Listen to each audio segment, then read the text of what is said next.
আবু উমামা আল বাহিলি রাদিয়াল্লাহু তাআলা আনহু থেকে একটি হাদিস বর্ণিত হয়েছে, যে হাদিসের ভিতরে এমন কিছু আমলের কথা বলা হয়েছে যেটি খুব সহজে করা যায়, কিন্তু এই আমলগুলোর কারণে আমাদের দাম আল্লাহর কাছে অনেক বেড়ে যাবে।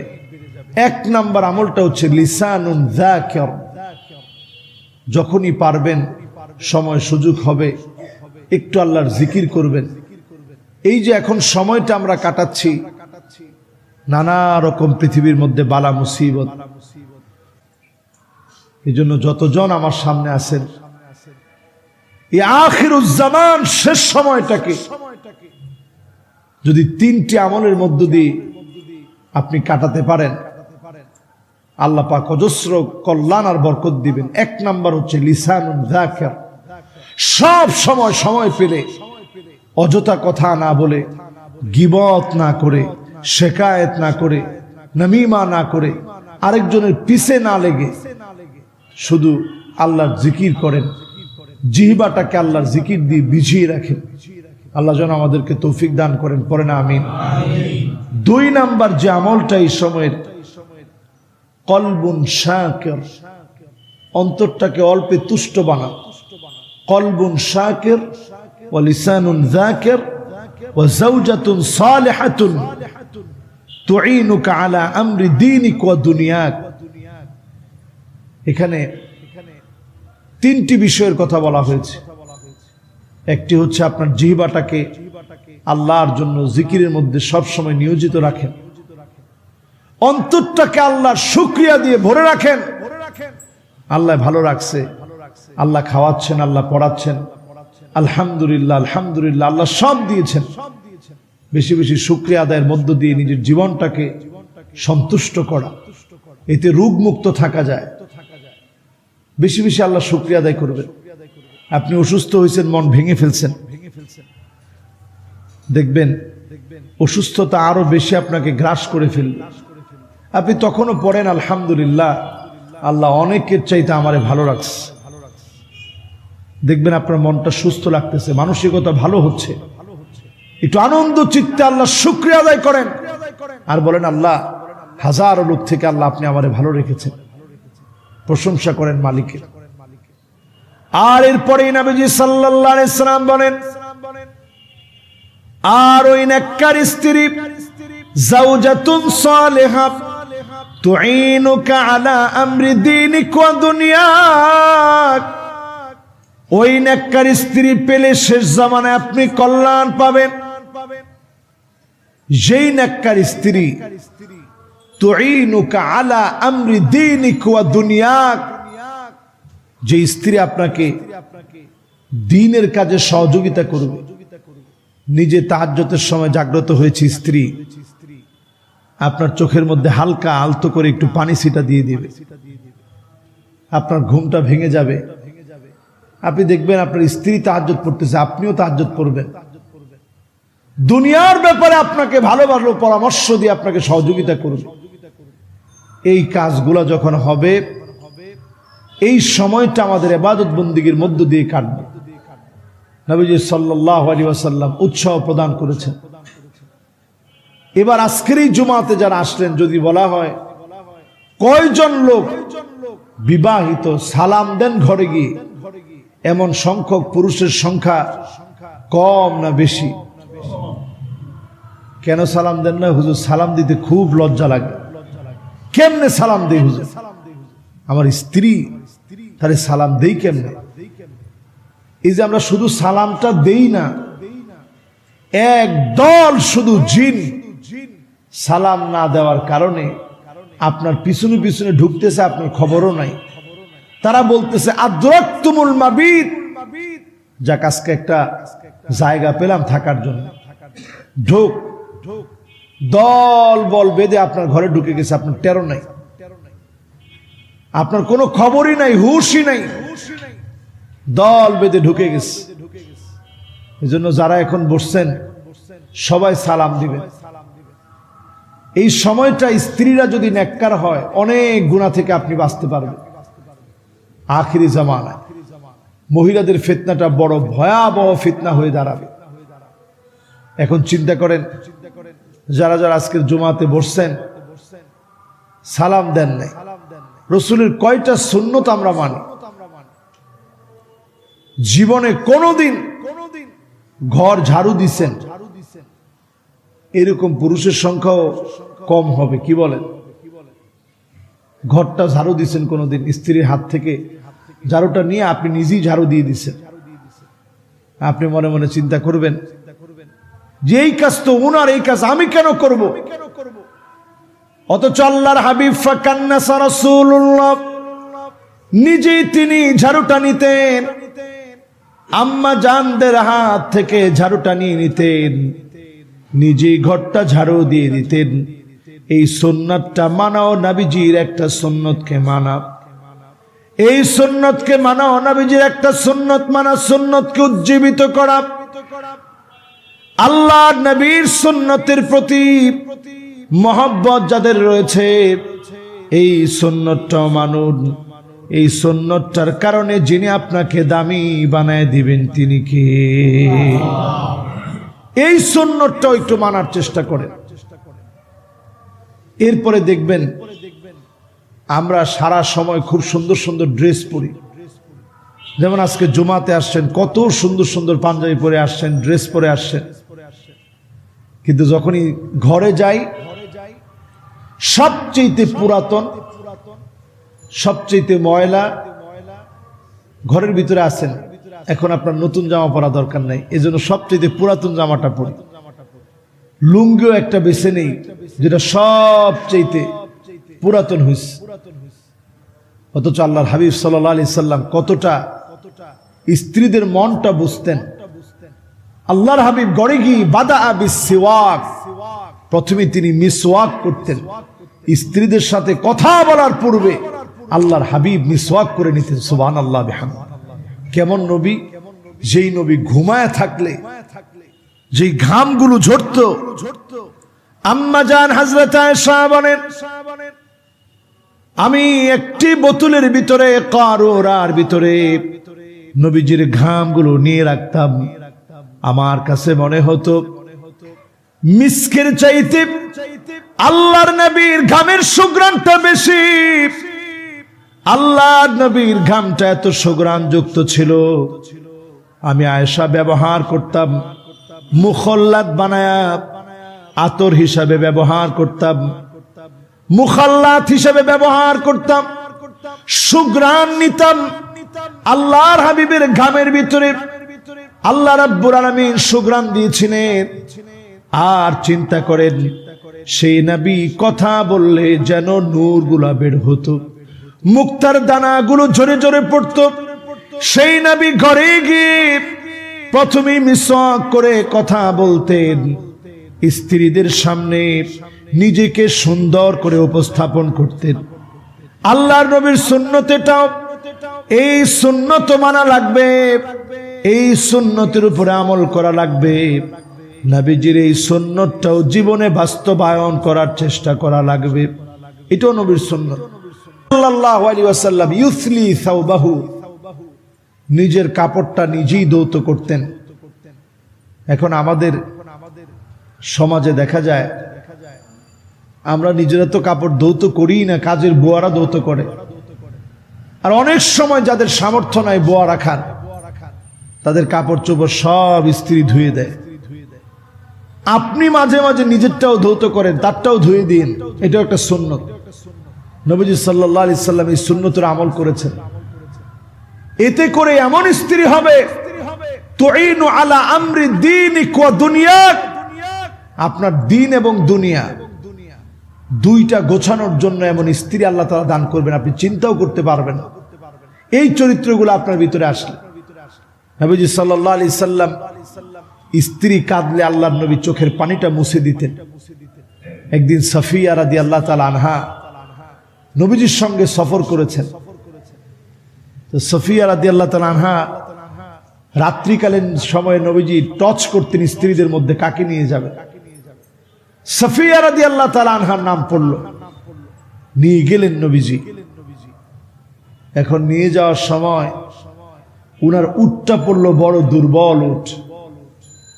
ফিরে আসার সময় নবীজি আগে আগে চলে আসছে, সফিয়া রাদিয়াল্লাহু তাআলা আনহার উটটা অনেক পরে আসছে।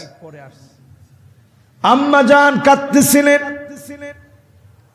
আল্লাহর নবীকে কান্নার কারণ জিজ্ঞাসা করলেন। আম্মা জান মনের দুঃখের কথাগুলা বললেন। নবীজি বড় আদর করে চোখের পানিগুলা মুছে দিলেন। সঙ্গে সঙ্গে আম্মা জানের দুঃখগুলা মুছে গেল। আল্লাহু আকবার। এখন আমাদের ভিতরে এই মহব্বতের আচরণটা নাই। আমরা স্ত্রীকে কাঁদতে দেখলে আরো বেশি রাগান্বিত হয়ে যায়, যে তোমার চোখে পানি দেখলে আমার মাথা গরম হয়ে যায়। ওই সময় রাগ আমাদের আরো বেড়ে যায়। এমনি সময় যত রাগ, এই সময় রাগ আরো বেশি। এই হচ্ছে আমাদের আচরণ। আর রাসূল সাল্লাল্লাহু আলাইহি সাল্লাম আদর করে চোখের পানিটা মুছে দিলেন। আল্লাহর নবী, বিশ্ব নবীর আচরণ কেমন ছিল দেখেন। অসুস্থ হলে সাথে বসে বসে সান্ত্বনা দিতেন। সূরা ফালাক, সূরা নাস পড়ে পড়ে ফু দিতেন, সান্ত্বনা দিতেন, তুমি মন খারাপ করো না। নবীজির চরিত্র ছিল এমন। আম্মা জান হযরত আয়েশাকে বললেন, ওয়া আনা লা উতাল্লিক, কখনো আমি তোমাকে ছেড়ে যাব না, কখনো আমি তোমাকে ছেড়ে দিব না। আল্লাহু আকবার। তোমাকে আমি ছেড়ে দিব না। স্ত্রীদের সঙ্গে এমন একটা সম্পর্ক ছিল নবীজি সাল্লাল্লাহু আলাইহি সাল্লাম। আর এখন আমাদের সংসার ভাঙে কেন? অধিকাংশ সংসারের মধ্যে ঝগড়া হতে না হতেই আমরা বলে ফেলি, কোন সময় জানি রাগের মাথায় আমার 3 কথা চলে আসে। এজন্য আমাদের সংসারগুলো আজ নষ্ট হয়ে যাচ্ছে। নবীজি সাল্লাল্লাহু আলাইহি সাল্লামের আরো একটা আদর্শ ছিল স্ত্রীর সাথে। নবীজি সাল্লাল্লাহু আলাইহি সাল্লাম দেখতেন আম্মা জান হাতটা চিবায় রাখছেন, হাড় চিবিয়ে রেখেছেন। আল্লাহর হাবিব আম্মা জান যখন অসুস্থ ছিলেন, ওই চিবানো হাড় আল্লাহর হাবিব সাল্লাল্লাহু আলাইহি সাল্লাম নিজে খেয়েছেন। সুবহানাল্লাহ। এইভাবে নবীজি সাল্লাল্লাহু আলাইহি সাল্লাম স্ত্রীদেরকে মহব্বত করেছেন। ফলশ্রুতিতে জাওজাতুন সালেহা তুঈনু আলা দীনিকা ওয়া দুনিয়াক, আপনাকে আল্লাহ পাক এমন স্ত্রী তখন দিবে আপনি নিজে যখন আল্লাহর কাছে দোয়া করতে শিখবেন, রব্বানা হাবলানা মিন আজওয়াজিনা ওয়া যুররিয়াতিনা কুররাতা আয়ুনি ওয়াজআলনা লিল মুত্তাকিনা ইমামা। আল্লাহর কাছে যখন আপনি চাইতে শিখবেন, আল্লাহ সুবহানাহু ওয়া তাআলা আমাদেরকে আজকের লাস্টের হাদিসের মধ্যে যে 3টি বিষয় বললাম, কলবুন শাকির ওয়া লিসানুন যাকির, আর শেষে হচ্ছে যাওজাতুন সালেহা তুঈনুকা আলা আমরি দীনিকা ওয়া দুনিয়াক, এমন স্ত্রী যে স্ত্রী দিন দুনিয়ার জন্য আপনাকে নসিহত করবে, আপনার জন্য সহযোগী হবে। আল্লাহ রাব্বুল আলামিন এই হাদিস অনুপাতে আখিরুজ জামান, শেষ জামানার ফিতনা ফাসাদের সময়ে সকল রকমের ফিতনা ফাসাদ থেকে আল্লাহ তাআলা আমাদেরকে মুক্ত থাকার তৌফিক দান করুক, পড়ে না আমিন। যারা ইন্টারনেটে আসক্ত হয়ে আছেন, একটি হাদিস শুনেন। নবীজি সাল্লাল্লাহু আলাইহি সাল্লাম বলছেন, মা হাকা আলা সাদরিক, গুনাহ ওই জিনিসের নাম যেটা আপনার অন্তরের ভিতরে জ্বালা তৈরি করবে, এটার নাম গুনাহ। আর শুধু জ্বালায় তৈরি করবে না, গুনাহ ওই জিনিসের নাম আর আপনি অপছন্দ করবেন। ওয়াতাকরাহু আইয়াতলা আলাইহিন নাস, মানুষ যদি আপনার গুনাহ জেনে যায় আপনার বড় অপছন্দ লাগবে, আপনার বড় খারাপ লাগবে, আপনার বড় লজ্জা লাগবে।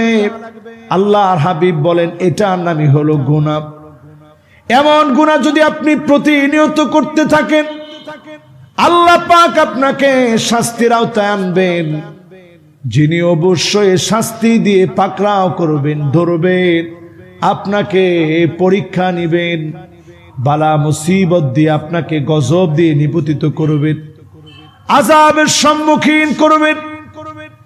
শুধরান নাই, দুনিয়ার জীবনে আপনি শুধরে যান নাই, আখিরাতে আল্লাহ পাক পাকড়াও করবেন। যতজন আজকের জমাতে আসলেন গোপন গুনাহগুলো ছেড়ে দেন, আপনার কান মিউজিক শুনতে শুনতে অবাধ্য হয়ে আপনাকে কেমন যেন বলছে আর গান শুনিস না। আপনার চোখ খারাপ ভিডিও দেখতে দেখতে আপনাকে বলছে আর খারাপ ভিডিও দেখিস না। অন্তর আপনাকে বলছে কালো দাগ পড়ে গেছে, মনের ভিতরে জ্বালা তৈরি হয়েছে, আপনি বোঝার চেষ্টা করেন না। আর চক্ষুটা বন্ধ করে চিন্তা করেন কি পরিমাণ অন্যায় করেছেন, অন্যায়ের পরে মনের অবস্থা কি হয়েছে। আপনার অন্যায়গুলা কেউ জানুক আপনি চান নাই, গোপনে গোপনে অন্যায়গুলা করেছেন। এই অন্যায়গুলার কারণে মালিকের সামনে জবাব দেওয়া লাগবে। আল্লাহ যদি জবাব নেন, জবাব দেওয়ার মতো একজন ব্যক্তি পৃথিবীতে নাই, কেউ আল্লাহর সামনে দাঁড়ায়া জবাব দিতে পারবে না, ঠিক কিনা বলে? একজন আল্লাহর সামনে দাঁড়ায় জবাব দিতে পারবে না। বুখারীর বর্ণনায় এসেছে মান নুকিশা হালাক, যাকে আল্লাহ বলবেন পর জবাব দে, এই কাজ তুই কেন করেছিস, সেই মানুষটার ধ্বংস হওয়া ছাড়া আর কোনো উপায় নেই। যাকে আল্লাহ বলবে জবাব দে। আল্লাহ পাকের কাছে আমরা কামনা করি আল্লাহ সুবহানাহু ওয়া তাআলা আমাদের মতো নালায়েক নাফরমান গুনাহগারদেরকে আল্লাহ যেন আল্লাহর আখিরাতে জান্নাতের মেহমান বানায়া, হিসাব না চেয়ে যেন আল্লাহ জান্নাতি বানায় দেয়। পরে না আমিন। চরিত্রটা বড় দামি জিনিস। এই চরিত্রের ক্ষেত্রে যদি আপনার কমতি হয়, আপনি ধরা পড়ে যাবেন আল্লাহর সামনে। হাদিসের মধ্যে আসছে আবু দারদা রাদিয়াল্লাহু তাআলা আনহু থেকে বর্ণিত, আসকালুশ শাইই ফিল মিজান আল খুলুকুল হাসান,